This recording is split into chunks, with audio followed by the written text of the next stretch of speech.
दोस्तों अगर आप देख रहे हो कि आपका लैपटॉप बहुत ही ज़्यादा स्लो एंड ग्लिची हो गई है, ऑलमोस्ट अनयूजेबल हो चुकी है, तो आपको उसमें एक SSD अपग्रेड कर लेनी चाहिए।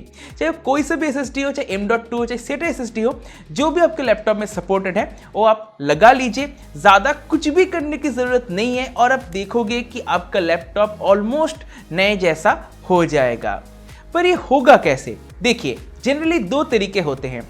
सबसे पहला और सबसे आसान तरीका रहता है, जिन लैपटॉप्स में M.2 स्लॉट्स रहती हैं वहाँ पे आप सिंपली एक M.2 SSD लगा लीजिए। चाहे M.2 SATA हो, चाहे M.2 NVMe हो, जो भी इस लैपटॉप में सपोर्ट करेगा वो आप लगा लीजिए और बस काम हो गया। जो दूसरा तरीका है, उसमें आपको अपने लैपटॉप की जो हार्ड ड्राइव है उसको सेक्रीफाइस करना पड़ेगा। उस हार्ड ड्राइव को बदल के आपको SSD लगानी पड़ेगी अगर M.2 स्लॉट उस लैपटॉप में नहीं है तो। हाउएवर कुछ लैपटॉप्स में DVD ड्राइव भी होती है, जो पुराने लैपटॉप्स थे उसमें DVD ड्राइव भी होता है, तो उस DVD ड्राइव को निकाल के आप उसमें SSD कैडी लगा सकते हो और उसमें आप SSD को इंस्टॉल करके अपने लैपटॉप के साथ कनेक्ट कर सकते हो और उस SSD में आप ऑपरेटिंग सिस्टम को इंस्टॉल करके यूज कर सकते हो। इसके अलावा कुछ लैपटॉप्स में M.SATA स्लॉट भी देखने को मिलता है, पर वो काफी रेयर है।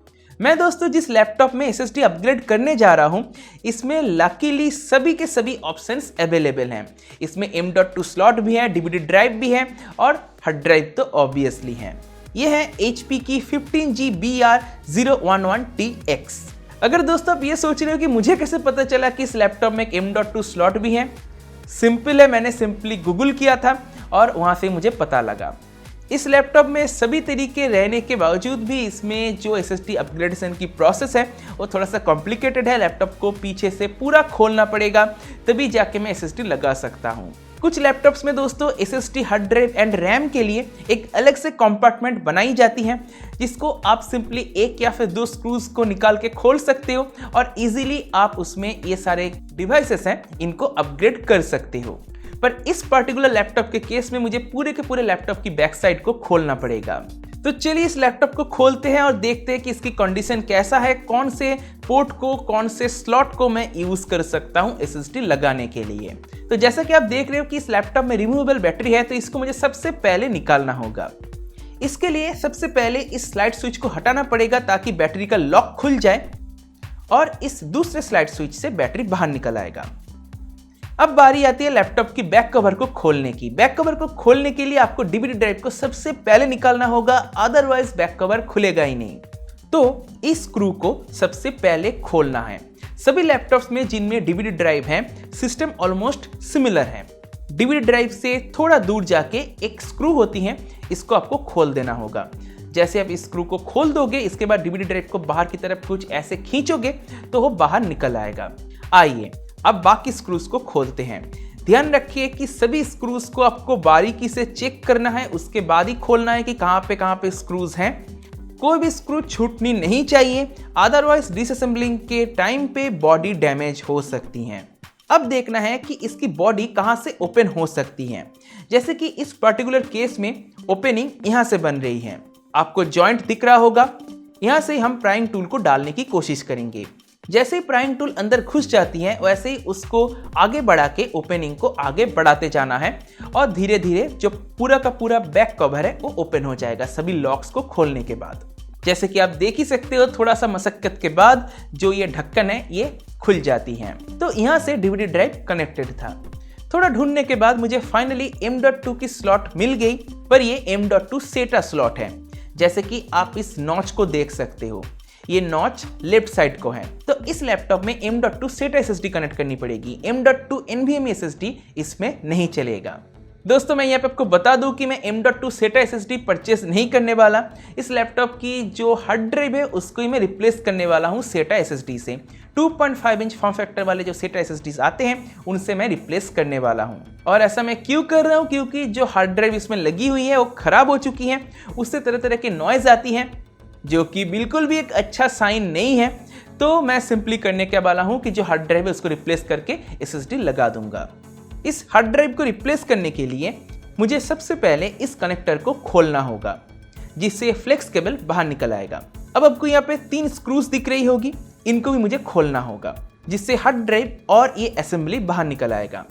आइए अब हार्ड ड्राइव को PCB से डिस्कनेक्ट कर देते हैं। और इस ब्रैकेट की ये जो 2 स्क्रूज है इनको भी खोल देते हैं। बस अब जो ये हार्ड ड्राइव है ये फ्री हो चुकी हैं। यहाँ पे मैं आपको बता दूं कि इस हार्ड ड्राइव से मुझे कोई भी डेटा नहीं चाहिए था, तो इसीलिए मैंने किसी भी तरीके का कोई बैकअप भी नहीं बनाया। अगर आपको चाहिए तो आपको बैकअप बनाना पड़ेगा। और जैसे कि मैंने आपको बताया कि ये हार्ड ड्राइव डैमेज हो चुकी है, तो इसकी जो डेटा है इसमें से ज़्यादातर डेटा भी करप्ट कर चुकी हैं। मैं दोस्तों इस लैपटॉप में WD की 480 गीगाबाइट की 2.5 इंच फॉर्म फैक्टर वाले जो SSDs आते हैं वही लगाने वाला हूँ। तो इस SSD को लगाने के लिए सबसे पहले तो मुझे SSD के साथ इस ब्रैकेट को जोड़ना होगा और सभी के सभी स्क्रूज को कसना होगा। इसके बाद SSD को सॉकेट में प्लग इन करना है, देन लैपटॉप बॉडी से इन 3 स्क्रूज के जरिए जोड़ देना है एंड फाइनली इस फ्लेक्स केबल को मदरबोर्ड से प्लग इन करनी है। और क्या, अब आराम से इस कवर को कर देंगे बंद, चारों तरफ से ठीक से प्रेस कर देंगे ताकि सभी के सभी जो लॉक्स हैं वो लग जाए, देन स्क्रूज को कस देंगे।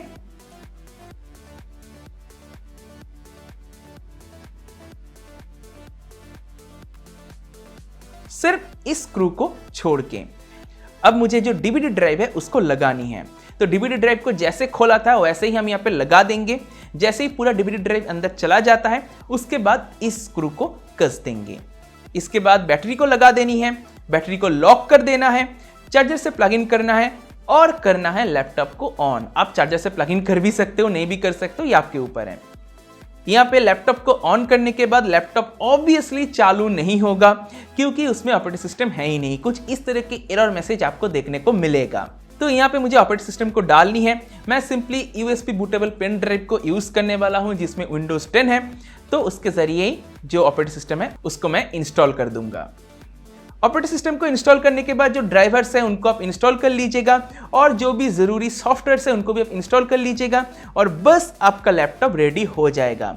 अब जैसे आप अपने लैपटॉप को यूज़ करोगे आपको खुद ही पता चलेगा कि वो कितना फास्ट हो चुकी हैं। आइए दोस्तों मैं आपको इस लैपटॉप की परफॉर्मेंस दिखा देता हूं। जैसा कि आप देख ही सकते हो पुराने हार्ड ड्राइव के साथ जो परफॉर्मेंस था वो कितना बेकार था और SSD अपग्रेड करने के बाद जो क्रिस्टल डिस्क मार्क की बेंचमार्क है वो किस लेवल पे इंप्रूव हुई है।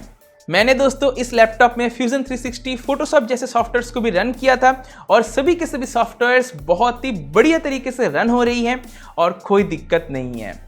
अगर दोस्तों आपको भी अपने लैपटॉप के लिए SSDs परचेस करनी है तो वीडियो के डिस्क्रिप्शन में मैं कुछ रिकमेंडेड लिंक्स दे रहा हूं, आप जाके चेकआउट कर सकते हो। इससे मेरे चैनल को भी थोड़ा सा हेल्प मिल जाएगा।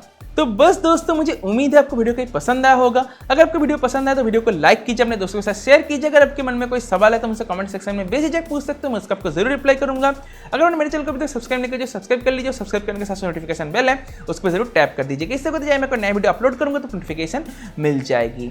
इसी के साथ वीडियो को मैं यहाँ पे सब करता हूँ। देखने के लिए दोस्तों आपका बहुत बहुत धन्यवाद। Good bye.